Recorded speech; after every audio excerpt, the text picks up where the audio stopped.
చెప్పండి, మీరు నా మీద ఏ హక్కుతో, ఏ హోదాతో ఇవన్నీ అడుగుతున్నారు? చెప్పండి. తాళి కట్టిన భర్త హోదాలో హక్కుతో అడుగుతుండారా? భర్త హోదాలో అడుగుతున్నారంటే చెప్పండి.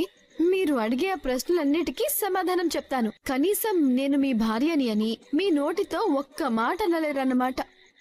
మంచిది, మీరు నన్ను భార్యగా అనుకున్నా అనుకోకపోయినా మీరు మాత్రం ఎప్పటికీ నా భర్తే. అందుకే చెప్తున్నాను. మన ఐరా బారసాల రోజు నేను బయటికి వెళ్లి ఆలస్యంగా వచ్చుండాను. మీకు గుర్తుందా? ఆ రోజు నేను వస్తుంటే దారిలో ఒక ఆవిడికి హార్ట్ స్ట్రోక్ వచ్చింది. హాస్పిటల్ కి తీసుకువెళ్లి జాయిన్ చేసుండాను. ఆ శ్రీనివాసుడి దయ వల్ల ఆవిడ బ్రతికే ఉండారు. ఆవిడ ఎవరో కాదండి, మన బాస్ వాళ్ళ అమ్మగారు సుగుణ గారు. తన ప్రాణాలు సేవ్ చేశాను అన్న ప్రేమతో ఇంటికి పిలిచుండారు, సారపెట్టుండారు. అది వాళ్ళ మంచితనం. ఇవేమీ మీరు తెలుసుకోకుండా మీరు నా మీద ఆవేశపడిపోయి అనవసరంగా అరిచేస్తుండారు. నువ్వు చెప్పి వెళ్ళుంటే ఇదంతా జరుగుండేది కాదు కదా. సర్లే, ఇంక ఈ టాపిక్ వదిలే. రేపొద్దున మనం పాప గురించి అడగడానికి ఆశ్రమానికి వెళ్ళాలి. పాపని వెతకాలి. ఎలా అయినా పాపని మన ఇంటికి తీసుకురావాలి. వేరే పనులేం పెట్టుకోకు. మీరు పైకి ఏమీ చెప్పకపోయినా మీరు అడిగే ప్రశ్నలోనే నా మీద మీకున్న అధికారం అర్థమవుతుండారు సారు. నా మీద మీకున్న ప్రేమని పూలిచ్చి మరీ చెప్పుండారు. గుర్తుండదా?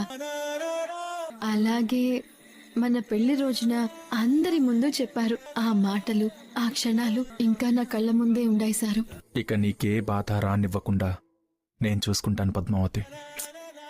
ఏదో ఒక రోజు మళ్ళీ మీరు ఇంతకు ముందులా నన్ను ప్రేమిస్తారు. ఆ నమ్మకం నాకుంది. అను, నన్ను ముట్టుకోకండి. అను, నీకోసం మల్లెపూలు తెచ్చాను. ఏం చేయమంటారు? పువ్వులు తీసుకొచ్చి ఏదో కాసులు తీసుకొచ్చినట్టు చెప్తున్నారు. అది కాదను, నా ముద్దులాను కోపంగా ఉందా? ఒకసారి ముట్టుకోవద్దు అంటే దాని అర్థం మళ్ళీ ముట్టుకోవద్దు అని. ఆ మాత్రం అర్థం చేసుకోలేరా? నా పిచ్చి గాని అర్థం చేసుకునే మొగుడైతే నా కాపురం ఇలా ఎందుకు తయారవుతుంది? ఇప్పుడు ఏమైందను? ఎందుకలా అంటున్నావు? ఇంత జరుగుతున్నా ఏం జరుగుతున్నా మీకేం కనిపించవా? అను, ఒకప్పుడు నేనేం తప్పు చేసినా క్షమించేదానివి. నేను మాట్లాడకపోతే నువ్వే వచ్చి నీ ప్రేమతో నన్ను మాట్లాడించేదానివి. ఇప్పుడు నేను మాట్లాడినా కోపమే. నోటికి ఏదొస్తే అది అంటున్నావు. ఏమైంది? మనశ్శాంతి లేని చోట ఉంటే ఇలానే ఉంటుంది. అందుకే చెప్తున్నా, మీకు అర్థం కావట్లేదు. నువ్వు దేని గురించి మాట్లాడుతున్నావు? మన బ్రతుకు మనం బ్రతుకుదామని చెప్పుండాను కదా. ఇక్కడుంటే నాకు మనశ్శాంతి లేదు. అమ్మని, మీరు, నేను, పాప, ఇదే మన కుటుంబం అవ్వాలి. అంటే నీ ఉద్దేశం? నీ పెళ్ళాం వేరే కాపురం పెడదామంటుందిరా.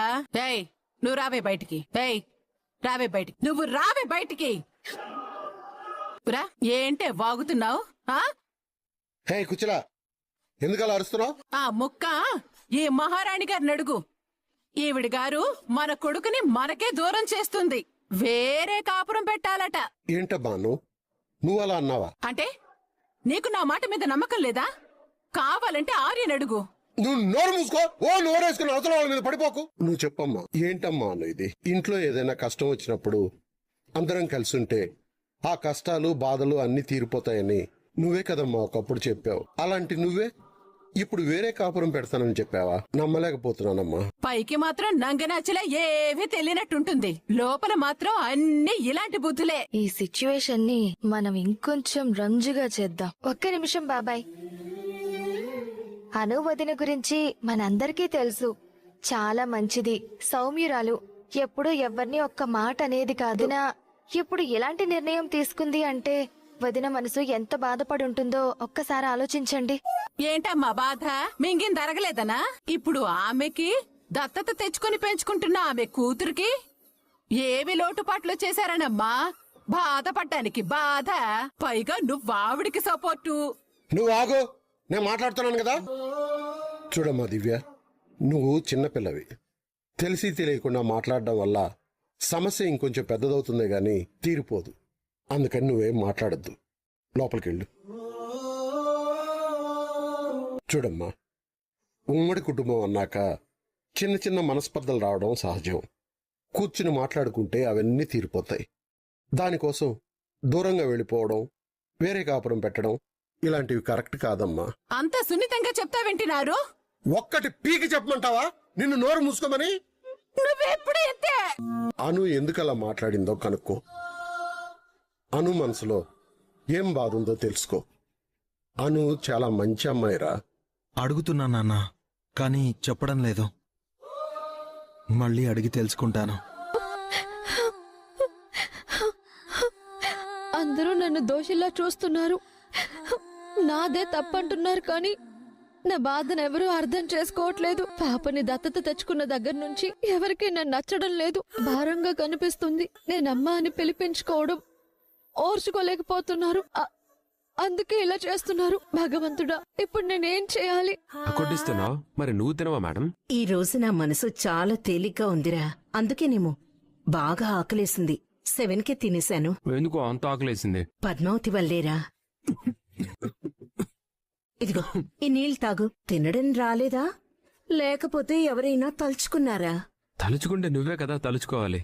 నాకింకెవరున్నారు? నీకు కాబోయే ఆవిడ తలుచుకుందేమో. సుగుణా, సర్లే ఇటివ్వు, నేను తినిపిస్తాను. రే ముదురు బెండకాయ్, ఏంటి? పద్మావతి భలే పద్ధతైన అమ్మాయిరా. లక్షణంగా ఉంది. అమ్మాయి అంటే అలా ఉండాలిరా. నిజమా సుగుణా? అవునరా. అందుకే కదమ్మా నా మనసుకి నచ్చింది. ఏ మగపిల్లాడి తల్లైనా సరే పద్మావతి లాంటి అమ్మాయి కోడలుగా రావాలనుకుంటుందిరా. రే, నువ్వు ప్రేమించిన అమ్మాయి ఎలా ఉంటుందో నాకిప్పుడే చూపించకపోయినా ఆ అమ్మాయికి పద్మావతిని చూపించి మా అమ్మకి ఇలాంటి అమ్మాయి అయితే నచ్చుతుందని చెప్పి అలాగే ఆ అమ్మాయిని ఉండమని చెప్పరా చాలు. నేనిప్పటి నుండి దేవుణ్ణి పద్మావతి లాంటి అమ్మాయిని కోడలిగా ఇవ్వమని అడుగుతాను. పద్మావతి లాంటి అమ్మాయిని ఎందుకు సుగుణా? పద్మావతిని ఇంటి కోడలుగా పంపించమని అడుగు. రే, మరి లేకపోతే ఏంటి సుగుణా? ఒక్కరోజు అమ్మాయి ఇంటికి వచ్చి మాట్లాడిందో లేదో అలాంటి అమ్మాయే కావాలని అంటున్నావే. అలా అనుకోవటం కోరుకోవడం తప్ప? తప్పేం కాదులే, నేను ఊరికే అన్నాను. నీ కోరిక ప్రకారం పద్మావతి లాంటి అమ్మాయినే నేను కోడలుగా తీసుకొస్తాను. ఆ మాట అన్నావు చాలు. ఆనందంగా నిద్రపోతాను. పట్టు. చాలు సుగుణా, చాలు. నమ్మి సూర్యుడు అటు వచ్చాడో లేదో నన్ను నిద్ర లేపి టెంపరన్ వేసుకుని ఎక్కడికి వెళ్తున్నావు? ఇంత ఉదయమే సారలేసే బాపతి కాదు కదా. వాళ్ళ పాపను వెతకడానికి వెళ్తున్నాం గరుడా. ముందు ఆశ్రమానికి వెళ్తే మనకి ఏదో ఒక దారి దొరుకుతుంది. అవునా? అయినా శుభకార్యానికి వెళ్ళేటప్పుడు పిల్లోని సంకలో పెట్టుకుని వెళ్తున్నట్టు ఈ టెంపరోడ్ అవసరమా చెప్పు? నీకు తోడు నేనున్నాను కదా. ఈ టెంపరోని చూస్తుంటేనే ఈ మధ్య నాకు కోపం వస్తుంది. గట్టిగా అరవక్ గరుడా, విన్నారంటే నీ తాట తీస్తాడు. ఏంటి ఇందాకటి నుంచి ఏదో కొనుక్కుంటున్నావు? నేనేమీ గొనుక్కోవడం లేదు, మా గరుడతో మాట్లాడుతున్నాను. నా గురించేనా? అమ్మి చెప్పొద్దమ్మి, నువ్వు చెప్తే నా సీటు మీద తన్ని చెవి మెలిదిప్తాడు. ఇంకా మాకదే పని మరి. తమరి గురించే మాట్లాడుకుంటూ ఉంటాం. మీ ఇద్దరికి ఏం ఇరగదీసే పనులుంటాయిలే. అవును మరి, ఈయన ఓ సెలబ్రిటీ. ఈయన గురించి మనం మాట్లాడుకోవటం. కరెక్ట్ గా చెప్పావు గరుడా. ఓయ్, ఏమన్నాడు మీ గరుడా? ఏదో టంగ్ స్లిప్ అయినట్టున్నాడు. అందుకే నువ్వు కరెక్ట్ గా చెప్పావు అన్నావు. చెప్పు, ఏమన్నాడు? చెప్తావా లేకపోతే దిగిపోమంటావా? అంటే వీడి కోసం నన్నే దిగిపోమంటున్నావా? ఒకసారి అటు చూడండి. ఇదే కదా మీరు చెప్పిన ఆశ్రమం. అవును. పదండి వెళ్దాం. పదండి కాదు, నువ్వే వెళ్ళి పాపని ఎవరికిచ్చారో అడిగి అడ్రస్ తీసుకురా. ఇంకా ఇంకా ఏంటి ఇంకా? నేను వెళ్ళడం ఏంటి సారు? మీరు కూడా రండి.